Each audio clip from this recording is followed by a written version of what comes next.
Welcome to lecture 7, Introduction to Lug Angle and Tension Splice। और इसमें हम लोग इंट्रोडक्शन जो लग एंगल है और टेंशन स्प्लाइस है उसके करने से पहले एक न्यूमेरिकल हम लोग करेंगे जो लास्ट सेशन में हमने किया था, और जिसमें हुआ क्या था कि जो आपका सेक्शन था वो अनसेफ हो गया था, राइट। तो हम लोग उस न्यूमेरिकल पे पहले चलते हैं। एक लास्ट न्यूमेरिकल है इस यूनिट में हम लोग करेंगे, बिकॉज इसी तरह के न्यूमेरिकल आप लोग को पूछे जाएंगे, ठीक है, इसलिए लास्ट न्यूमेरिकल है। उसके बाद हम लोग इंट्रोडक्शन पार्ट पे चलेंगे। तो हमारा जो न्यूमेरिकल था कुछ इस तरह का था, जो 8 नंबर एग्जाम्पल आपने देखा होगा। Design a T section to act as a tension member carrying an axial tension of 210 kilonewton. तो इसमें हम लोगों ने कुछ चीज़ें की थी। तो हमारा कौन सा ऐसा सेक्शन था जो अनसेफ हो गया था, मुझे बताइए। तो उसको पहले यहाँ लिख लेते हैं। क्या सेक्शन हमने चूज किया था जो अनसेफ हो गया था? IS-NT 100। अच्छा, IS-NT 100। ये जो था हमारा सेफ नहीं था, है ना। ये जो था आपका सेफ नहीं था, अनसेफ हो गया था। तो हम लोगों को क्या है, इससे ऊपर का आप जाना पड़ेगा। इसका जो नेट एरिया होगा आपने देखा होगा, ए नेट, इसका ए नेट कितना था याद है? इस केस में ए नेट हम लोगों ने निकाला था, कितना था ये? इसका ग्रॉस बता दीजिए। 19.10 सेंटीमीटर। वो छोड़िए, इसका ग्रॉस बताइए, ग्रॉस कितना था? ए नेट से मुझे जरूरत नहीं है। 19 ये था ना, बट इस पे सेफ नहीं हुआ था। मतलब इस कंडीशन में आपको ये है कि जब आप फिर से स्टेप 1 पे आएंगे, तो स्टेप 1 तो सेम रहेगा, स्टेप 2 पे एक्चुअली आएंगे तो हमको ये निकालना है। तो एक बार और से रिवाइज कर लेते हैं कि हमारा स्टेप 1 क्या था, उसी हिसाब से आगे बढ़ेंगे। तो आप देखें कि हम लोगों को इससे ज़्यादा सेक्शन चूज करना है, इस एरिया से ज़्यादा जिसका होगा एरिया उसको चूज करना होगा, ठीक। तो हम लोग स्टेप 1 से फिर से आगे बढ़ते हैं, राइट। तो हमारा स्टेप 1 जो था उसमें हम लोग ए नेट रिक्वायर्ड निकालते हैं। कितना ए नेट रिक्वायर्ड है? तो लास्ट क्लास में भी इसको निकाल चुके हैं हम लोग। तो इसमें हम लोग क्या करते हैं, P अपॉन सिग्मा AT करते हैं, और P हमारा है 210 इंटू 10⁻3। सिग्मा AT को 150 पुट कर देना है आपको। कितना आ गया था? 1400। यस ओके, ये आ गया था। उसके बाद स्टेप 2 में हम लोगों ने यहाँ पे अज्यूम कर लिया था कि हम लोग यहाँ रिवेटिंग करने जा रहे हैं। यहाँ सेक्शन हमको चूज करना है, हमने अज्यूम कर लिया कि यहाँ रिवेटिंग करने जा रहे हैं, ठीक है। कि assume riveted connection, assume riveted connection, ठीक है। और हमने यहाँ पे 5 भी मान लिया था। कितना एम को माना था? 16 का ना, 16 mm डायमीटर का रिवेट हमने यूज करना है। ये हमने इतना अज्यूम कर लिया। अब चलिए, जब इसको हम रिवेटेड कनेक्शन कर रहे हैं तो हम लोगों को एरिया थोड़ा बढ़ाना होगा, क्योंकि पिछली बार जो हम लोग निकाल रहे थे 1750 आया था 25% बढ़ाने पे, उसको थोड़ा और बढ़ा लेते हैं। तो कितना बढ़ा लिया जाए बोलिए, क्योंकि 1910 से ऊपर जाना है आपको। 1910 पे जाएंगे तो हमका फेल कर जाएगा फिर से हमारा। तो कितना लिया जाए? तो हम लोग क्या एज्यूम करते हैं, थोड़ा सा ज़्यादा बढ़ा लेते हैं। तो जो रिक्वायर्ड ग्रॉस एरिया है, रिक्वायर्ड ग्रॉस एरिया है, उसको थोड़ा सा बढ़ाते हैं। रिक्वायर्ड ग्रॉस एरिया AG, तो 40% ले लेते हैं। हाँ 40% बढ़ा देते हैं। चलिए 40% बढ़ाने पे सर 1960 आ रहा है। चलिए, तो 40% हम ले लेते हैं, 40% बढ़ा के लेते हैं। तो हमारा ये हो जाएगा 1960 आ रहा है, ठीक है। तो इस तरह से हम लोग अब ये जो है इस पे हम लोग अब देखते हैं कि हमारा कौन सा सेक्शन मिलेगा। तो स्टील टेबल में जाइए, क्योंकि 1910 आपको पता चल गया, एक बार तो अनसेफ हम लोग हो गए हैं। तो 1910 तक तो हमारा सेफ नहीं होगा, इसीलिए हम लोग 1960 mm² लिए हैं। अब इसके हिसाब से आप एक चूज करके मुझे बताइए सेक्शन। तो जैसे कि हमारा 1960 mm² है, इसको सेंटीमीटर में ये बोलेंगे, सेंटीमीटर स्क्वायर में। चूज करिए जरा कौन सा इसमें सेक्शन सुटेबल होगा। ये सेक्शन एरिया है, ये सब नहीं है, ये भी नहीं होगा, ठीक है, तो यहाँ से यही ले लेते क्या, ISNT, बोलिए, ठीक है, इसको ले सर लें। ISHT ले लीजिएगा सर ना, तो उसका बी जो है थोड़ा ज़्यादा है सर, तो उसमें यदि रेटिंग भी करेंगे तो फेल नहीं करेगा। चलिए ठीक है, तो इस बार हम लोग इसको चूज कर लेते हैं। इसका लिख लीजिए H क्या होगा, सब लिख लीजिए।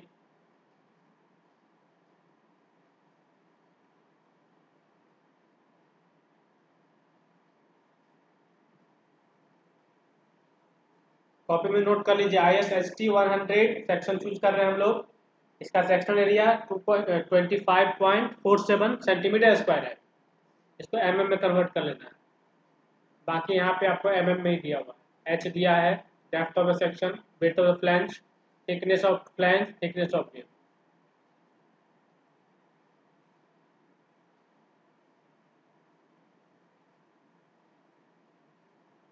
लिख लिया क्या ये चीज? चलिए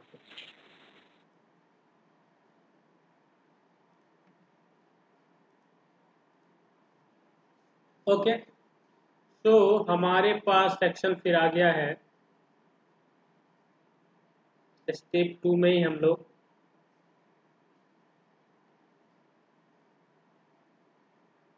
सिलेक्टिंग ISHT 150 है कि 100 है, क्या है ये? 100 100 है सर। 100 हम लोग चूज करते हैं। चलिए इसका प्रॉपर्टी हमको बता दीजिए। एरिया बताइए कितना है? 2500, 2547 mm²। ठीक है। H बताइए 100, D बताइए 200 mm, TF बताइए, TF 9 mm, TW, 7.8 mm। ठीक है, इतना आ गया। और अब हम लोग क्या करेंगे, इसको इसके हम लोग नेट एरिया निकालेंगे स्टेप 3 में। तो चलिए स्टेप 3 की ओर, कैलकुलेशन ऑफ नेट एरिया। ठीक है, यहाँ इस तरह का हम लोग गसेट प्लेट मान लेते हैं।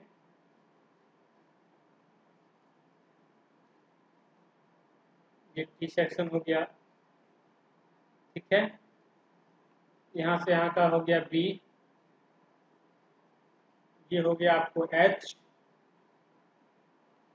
TW, ठीक है, और ये TF। सेम तरीके से निकलेगा।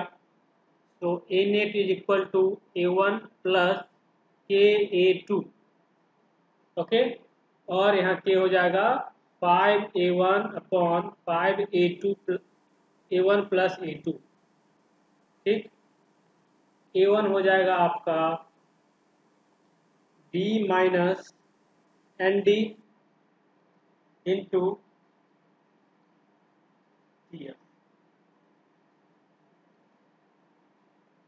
B है आपका 200, ND हो गया 2 इंटू D हमने ले लिया है 17.5 mm, और ये है आपका TF जो है 9। बताइए सर 1485 mm²। 1485। यस। चलिए इसको निकालिए, H minus TF into TW क्या आता है? 709.8।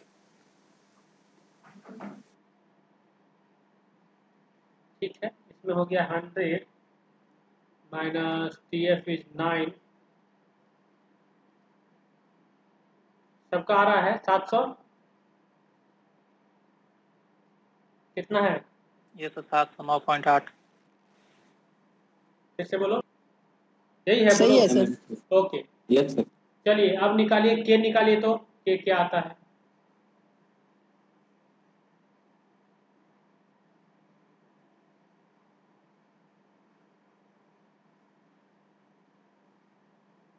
ये क्या आएगा? 0.912 0.912। ए नेट बताइए। 2132.33। या सर इस बार सेफ हो गया।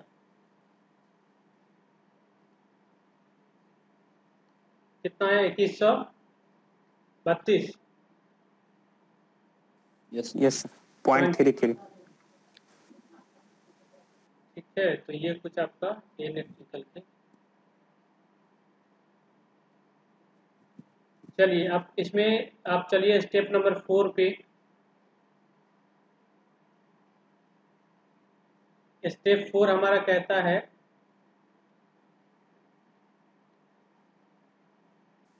Check for net area. तो दिस इज एक्चुअली अवेलेबल।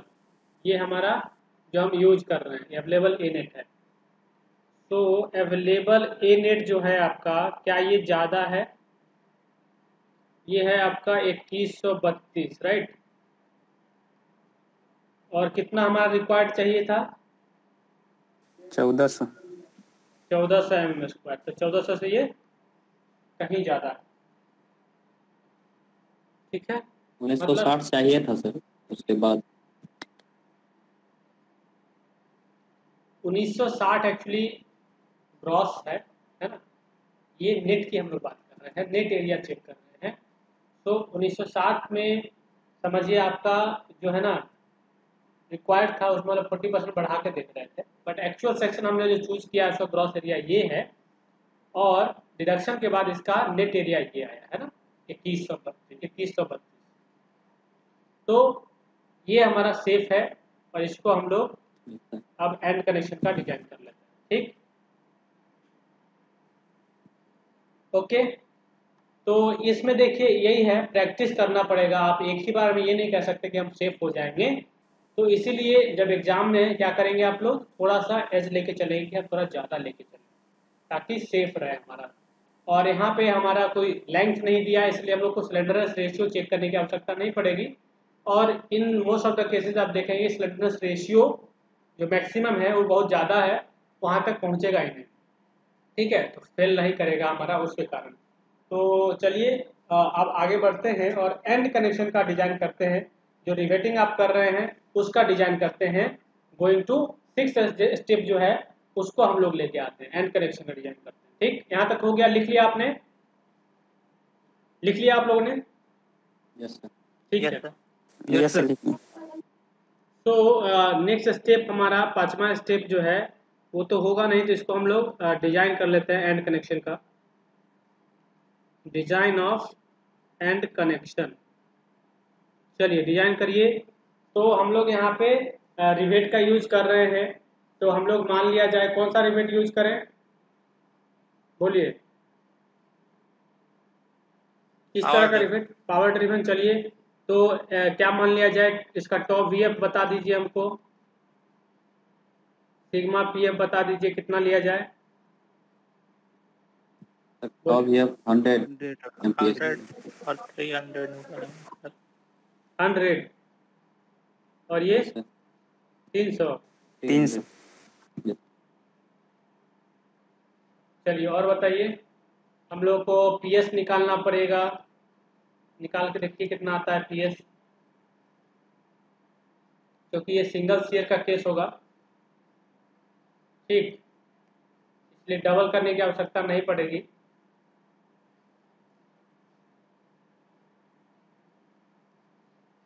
देख रहे हैं सिंगल शेयर केस है। चलिए पीएस आ रहा है सर 24052। ठीक है, पीवी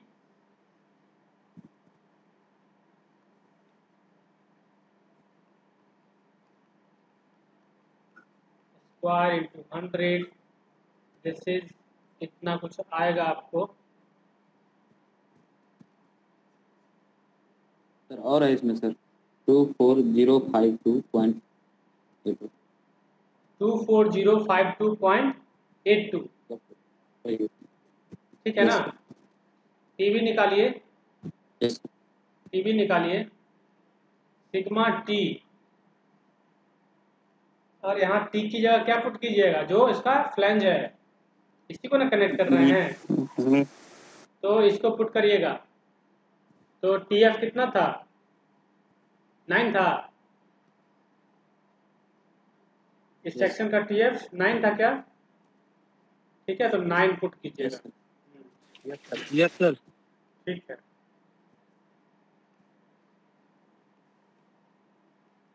इंटू 9 इंटू 300 कितना आया है, 47250 न्यूटन। यस 47250, यस ठीक है। चलिए, तो यहाँ से हम लोग को रिवेट वैल्यू पता चल जाएगा, इन दोनों में जो मिनिमम होगा उसको रिवेट वैल्यू बोलेंगे।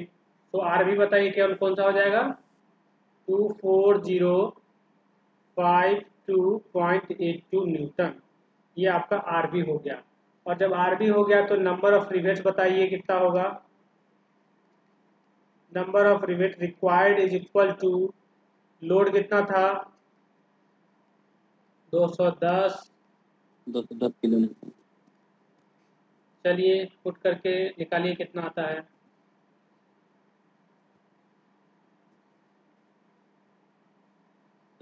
एट पॉइंट 8.7 कुछ आ रहा है सर। 8.7 आ रहा है। यस मतलब आपको कितना रिवेट चाहिए, बोलिए, 9 रिवेट चाहिए लगभग, है ना।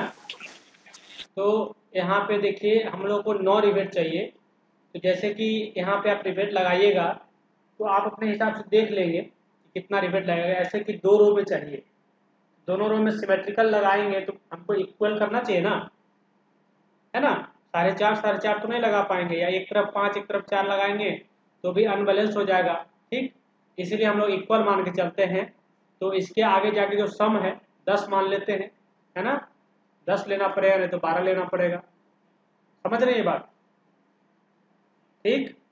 तो ऐसा करते हैं कि इसको इसको यहाँ पे बिछाने के लिए, मतलब इसको रो में लगाने के लिए 10 ले लेते हैं, ठीक है। तो यहाँ लिख सकते हैं प्रोवाइडिंग 10 रिवेट्स, ठीक है, प्रोवाइडिंग 10 रिवेट्स, इसको हम लोग इतना की जगह 10 ले लेते हैं। क्यों ले रहे हैं 10, एक बार और बता दें आपको हम यहाँ पे, 10 हम लोग क्यों लेंगे, तो इसका एक रीजन होगा,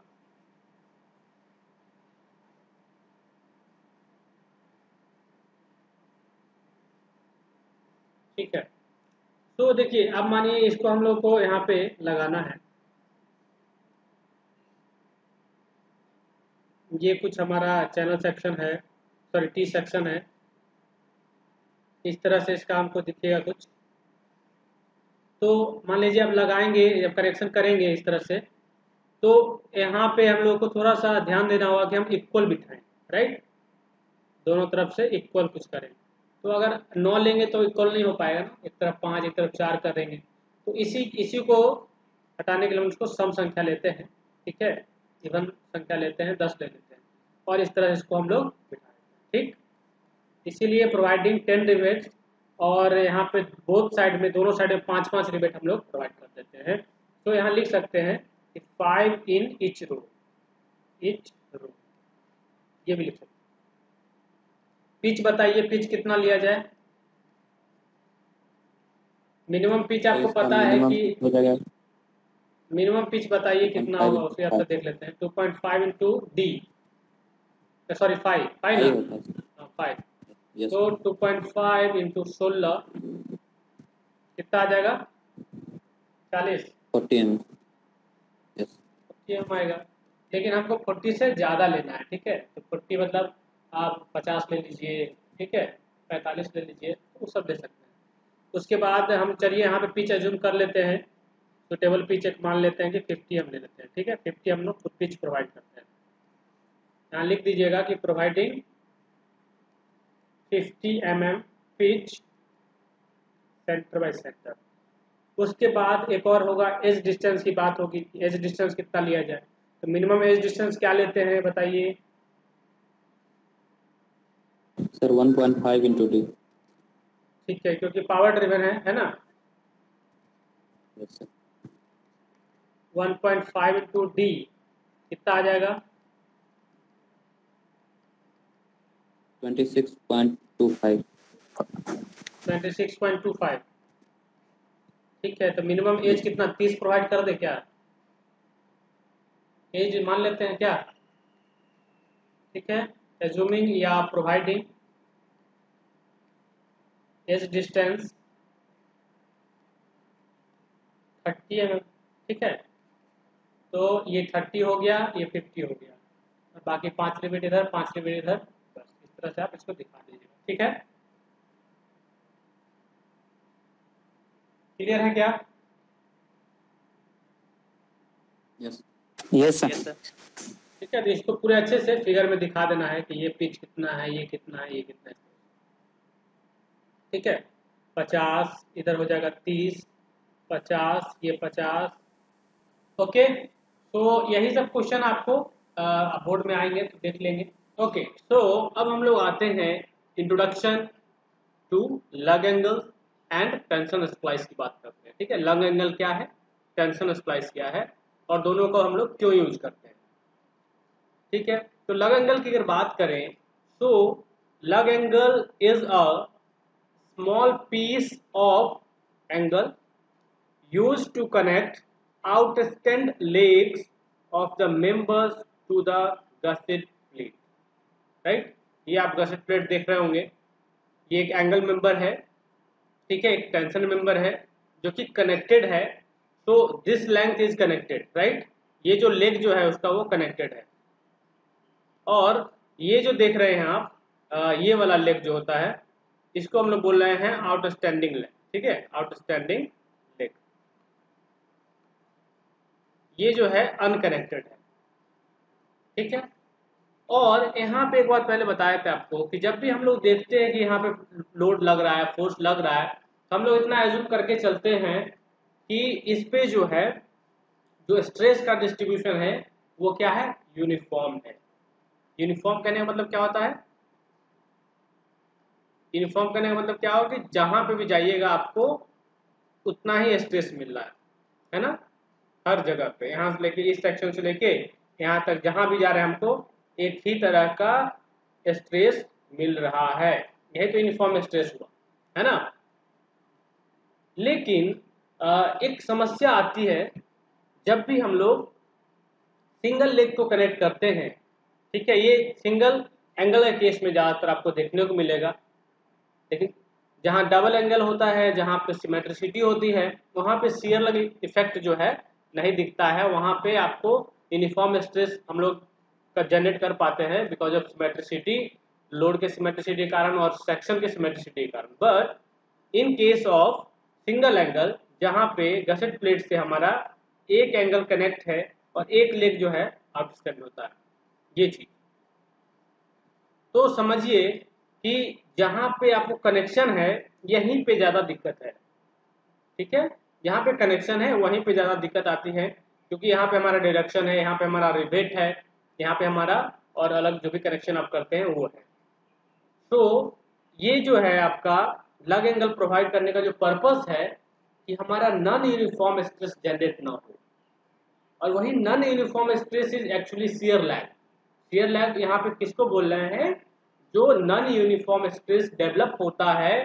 ठीक है, मान लिया जाए इस तरह का, जैसे मान लिया यहाँ पे ज्यादा, ठीक है इस तरह समझिए, यहाँ पे ज्यादा यहाँ पे कम, नॉन यूनिफॉर्म, ये यूनिफॉर्म है नॉन यूनिफॉर्म है।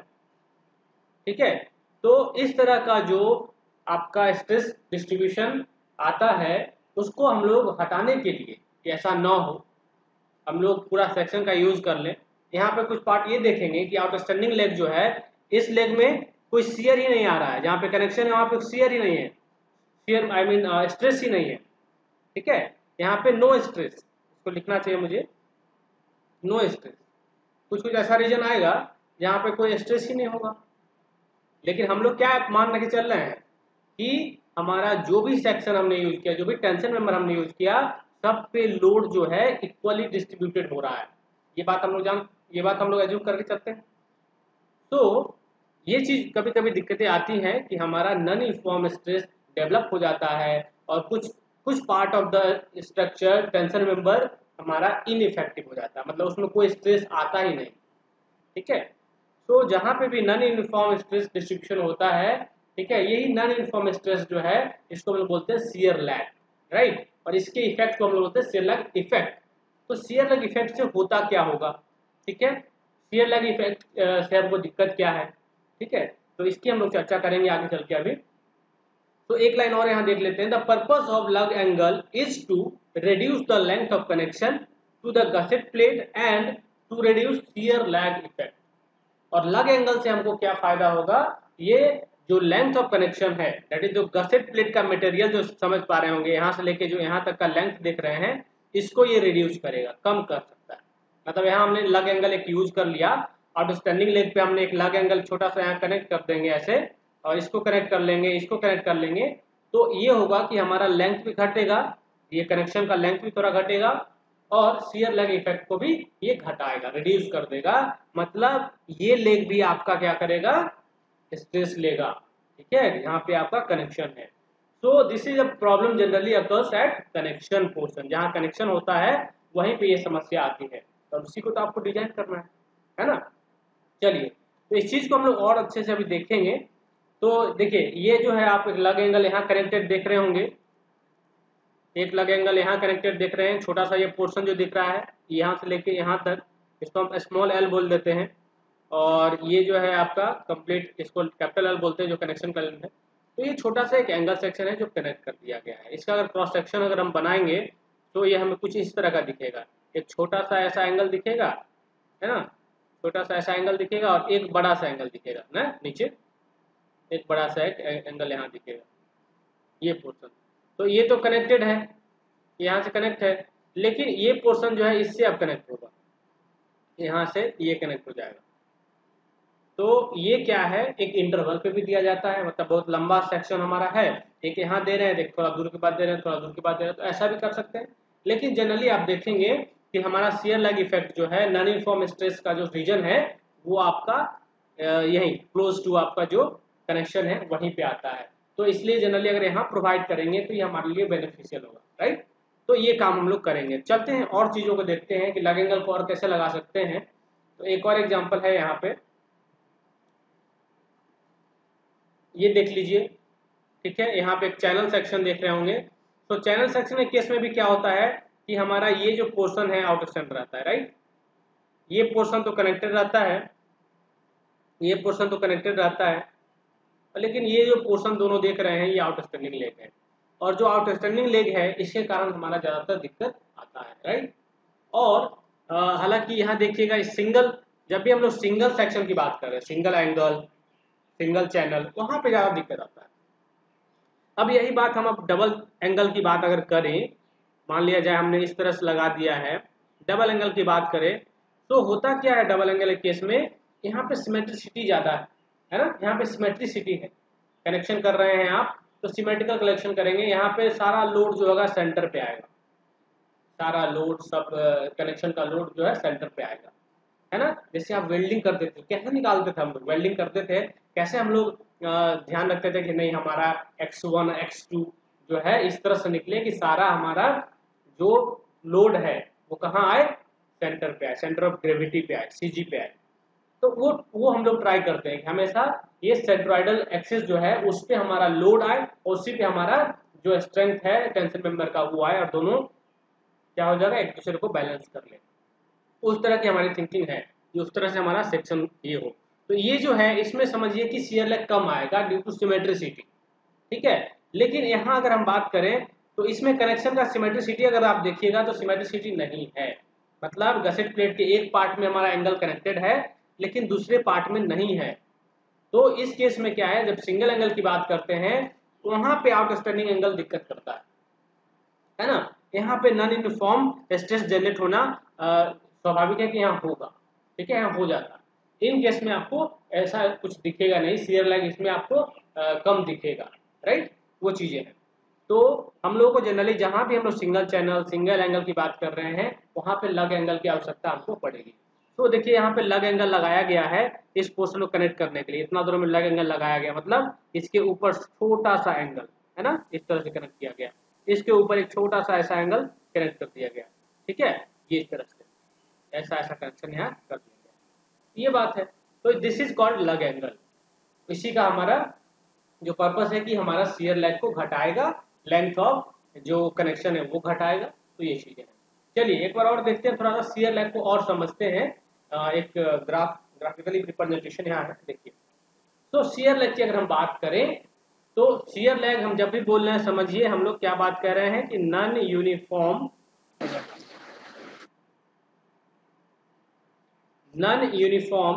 स्ट्रेस डिस्ट्रीब्यूशन की हम लोग बात कर रहे हैं जब भी हम लोग शियर लेग की बात करते हैं, ठीक है। This is nothing but non uniform stress distribution को हम लोग शियर लेग इफेक्ट बोल रहे हैं। यहाँ देखिए कितने अच्छे से ये दिखाया गया है, ये पार्ट है कनेक्टेड पार्ट है, दिस इज द कनेक्शन, ये कनेक्शन है जिसमें आप देख रहे होंगे ये कनेक्टेड ये कनेक्टेड लेंथ है, ये वाला है ना, कनेक्टेड लेग है, और ये अनकनेक्टेड है, आउटस्टैंड जिसको बोल रहे हैं, आउटस्टैंड लेग है, और this is a gusset plate, और यहाँ वेल्डिंग किया हुआ है, और इस पे टेंशन लगता है, राइट, इस पे हमारा टेंशन फोर्स लग रहा है, देख रहे हैं, इधर टेंशन लग रहा है, उधर टेंशन लग रहा है, तो इसके पूरे होल बॉडी पे हम समझ रहे हैं कि डिस्ट्रीब्यूशन हो रहा है।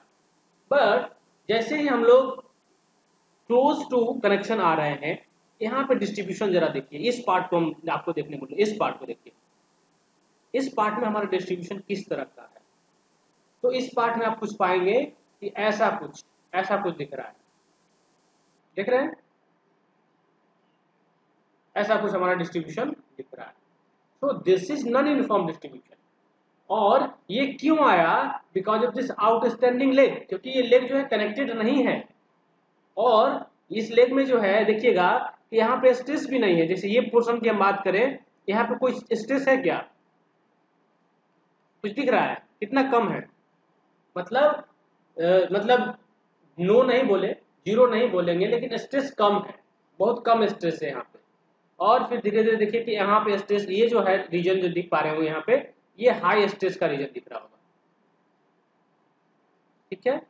तो ये किस केस में इस तरह का डिस्ट्रीब्यूशन को देखने को मिलता है, जहां पे हमारा only one leg is connected और एक लेग जो है बाहर की तरफ आउटस्टैंड रहता है, उस केस में इस तरह का स्ट्रेस हमारा दिखता है। ओके, तो इसको मिटिगेट करने के लिए, हमारा ये डिस्ट्रीब्यूशन यूनिफॉर्म हो, उसको करने के लिए हमको जो लग एंगल है उसका यूज करना पड़ेगा। तो लग एंगल का अगर यूज करेंगे तो हमारा क्या होगा कि स्ट्रेस यहाँ पे भी यूनिफॉर्म स्ट्रेस जाएगा, राइट, और यहाँ पे भी यूनिफॉर्म स्ट्रेस जाएगा, है ना, तो ये चीज होगा, इसलिए हम लोग लग एंगल का यूज कर रहे हैं। तो आई होप कि थोड़ा बहुत यहाँ समझ में आया होगा, बताइए।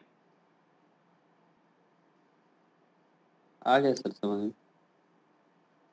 और लोग बताइए, और बाकी बताइए आप। ये सर आ गया। तो आ गया सर। तो मुझे बताइए कि इस तरह का स्ट्रक्चरल फेनोमेना जो इफेक्ट है कहाँ हम लोगों को देखने को मिलेगा, बताइए फिर से एक बार। सर शियर लेग इफेक्ट जैसा बताया सर, सिंगल एंगल में मिलेगा जिसमें एक लेग बाहर, एक लेग जो अनकनेक्टेड हो बाहर तरफ हो, हाँ, उसमें यूनिफॉर्म स्ट्रेस डेवलप होगा, जिसको हटाने के लिए हम लोग लग एंगल इस्तेमाल करते हैं। ठीक है, तो this is a design issue. Sir ये तो हाँ बोलिए। सर टी में भी हो सकता है सर, लेकिन उसमें तो लग एंगल कैसे दे सकते हैं? देखिए ये चीजें जो है लग एंगल जो है हम लोग कहीं भी प्रोवाइड कर सकते हैं, है ना, किसी भी जगह प्रोवाइड कर सकते हैं। तो जहां पे भी आप समझिए सिंगल एंगल की बात कर रहे हैं, जहां आउटस्टैंडिंग लेग की बात कर रहे हैं, उस केस में इस तरह का देखने को मिलेगा आपको। टी की बात करिए, चैनल की बात कीजिए, तो वहां पे इस तरह का कुछ फेनोमेना रहता है। लेकिन ये दिक्कत कहाँ है, तो कनेक्शन रीजन में। अगर हम कनेक्शन से थोड़ा सा आगे बढ़े, मूव करें कनेक्शन से आगे, फॉरवर्ड आगे की तरफ, तो आप पाएंगे कि आगे जाके ये स्ट्रेस डिस्ट्रीब्यूशन ऑलमोस्ट आपको ठीक है, यूनिफॉर्म है ना। जैसे हम लोग आगे बढ़ गए, कनेक्शन से आगे चले गए, तो यहाँ पे हमारा ठीक है। लेकिन प्रॉब्लम क्यों यहाँ आ रहा है, बिकॉज ऑफ द कनेक्शन। है ना, क्योंकि ये मेंबर कनेक्टेड है, ये मेंबर कनेक्टेड नहीं है। और हालांकि ये मेंबर कनेक्टेड नहीं है तो जो स्ट्रेस है वो कहाँ ज्यादा कंसंट्रेशन हो रहा है, देखिए जहाँ कनेक्शन है और जहाँ ये चीज है, देखिए यहाँ पे स्ट्रेस ज्यादा है, इसके बाद फिर और ज्यादा चला गया, ठीक है, इस रीजन में। तो यहाँ वेल्डिंग किया हुआ है, राइट, लेकिन ये पोर्शन वेल्डेड नहीं है, ये नीचे वाला पोर्शन खाली वेल्डेड है। नीचे वाला पोर्शन जो होगा इधर से लेके इधर तक वेल्डिंग किया हुआ, जैसा आपने किया होगा डिजाइन कर रहे थे, तो नीचे वाला पोर्शन वेल्डेड है, ये पार्ट तो आउटस्टैंड है। तो होता क्या है कि स्ट्रेस जो हमारा यहाँ दिख रहा है आपको, जो यूनिफॉर्म होना चाहिए था वो ना होके यहाँ ट्रांसफर हो जाता है, यही एक इफेक्ट हो जिसको हम लोग शियर लैग इफेक्ट बोल रहे हैं। एक बार यहाँ देखते हैं,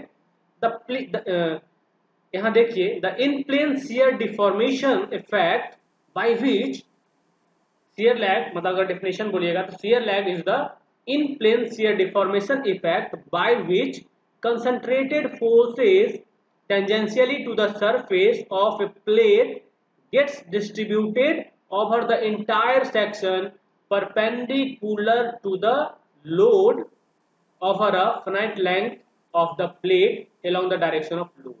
मतलब डायरेक्शन ऑफ लोड में ही ये जो है परपेंडिकुलर, जो आपका ये प्लेट दिख रहा है, परपेंडिकुलर जो सेक्शन दिख रहा है इस पे डिस्ट्रीब्यूट हो जाता है ना, इस पे डिस्ट्रीब्यूट हो जा रहा है।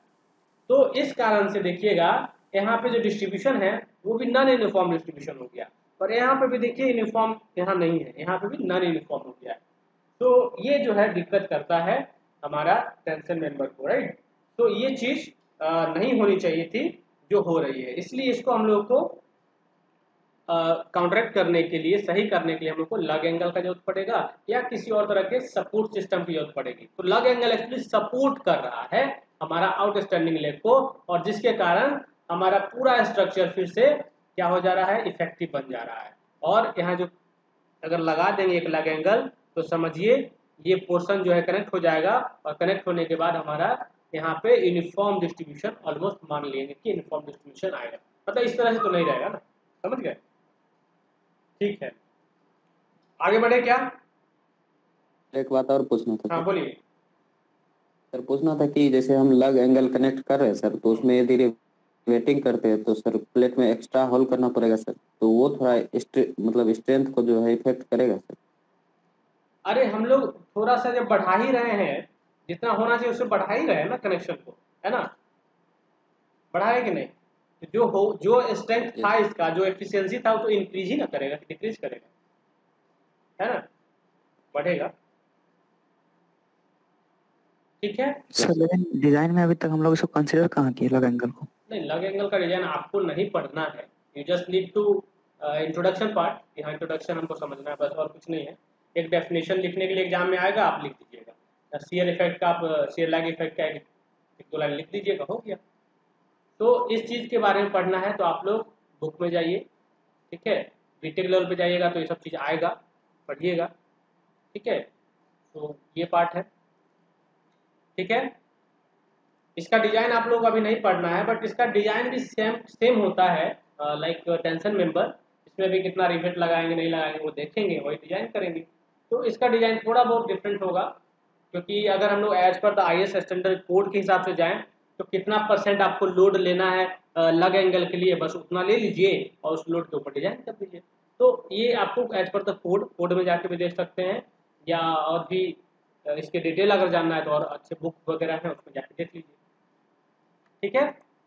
तो हम लोग यहाँ तक लिमिट कर रहे हैं इसको, एक बस इतना ही कि हम लोग बस एक इंट्रोडक्शन देख रहे हैं। एक और चीज़ अब यहाँ देख लेते हैं कि लग एंगल से हमको क्या बेनिफिट होगा, ठीक है, उसकी हम लोग बात करते हैं। जैसे यहाँ देख लीजिए, एक फिगर आपको दिख रहा होगा जिसमें एक जो है मेन एंगल है, टेंशन मेंबर जो कनेक्टेड है, और ये लग एंगल जो यहाँ कनेक्ट किया गया है, ठीक है, इसको सपोर्ट करने के लिए, जैसा मैंने बताया आपको।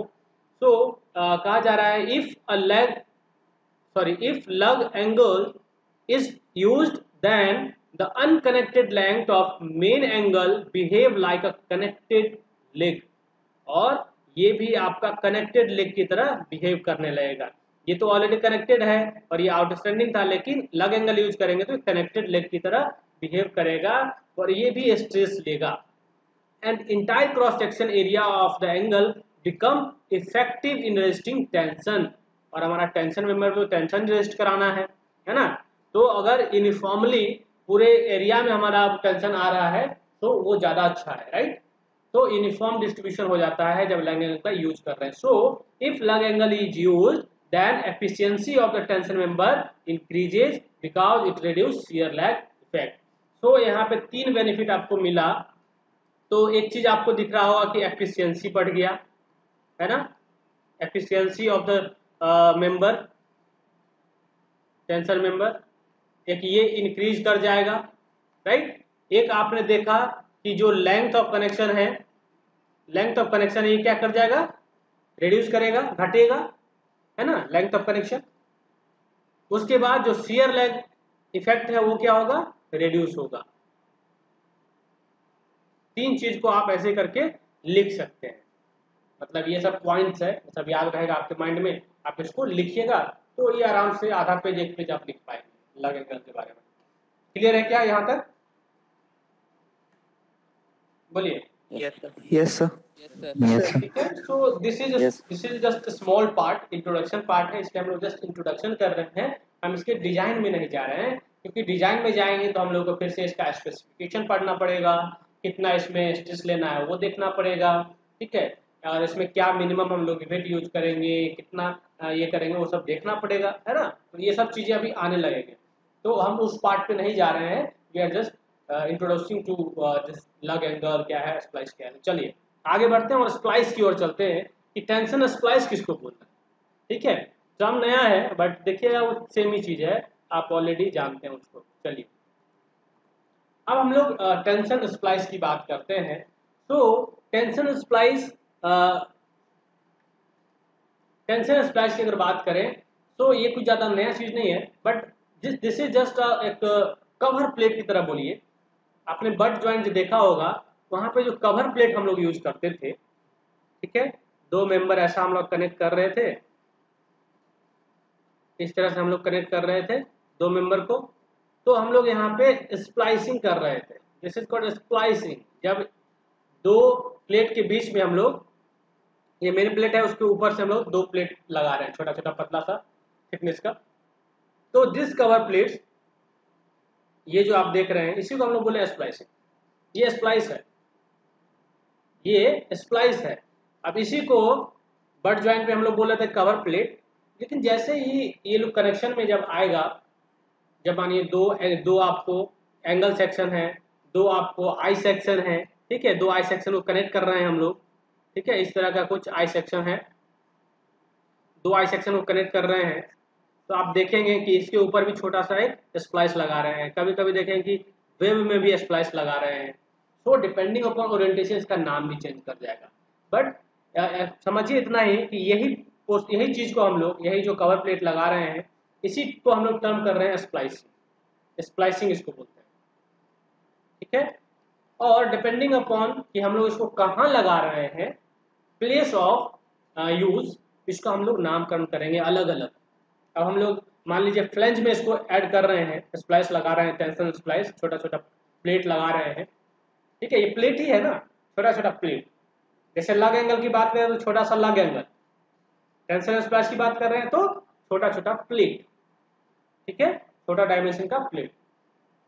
तो इसमें क्या है, अगर फ्लेंज में इसको यूज कर रहे हैं तो उसको बोलेंगे फ्लेंज स्प्लाइस, अगर वेब में यूज कर रहे हैं उसको बोलेंगे वेब स्प्लाइस, ठीक है। इस तरह से हम उसको नाम भी दे सकते हैं।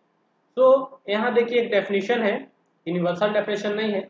When a butt joint is covered by plates on both sides, then it is called splicing. The cover plates used to join tension member is known as tension splice.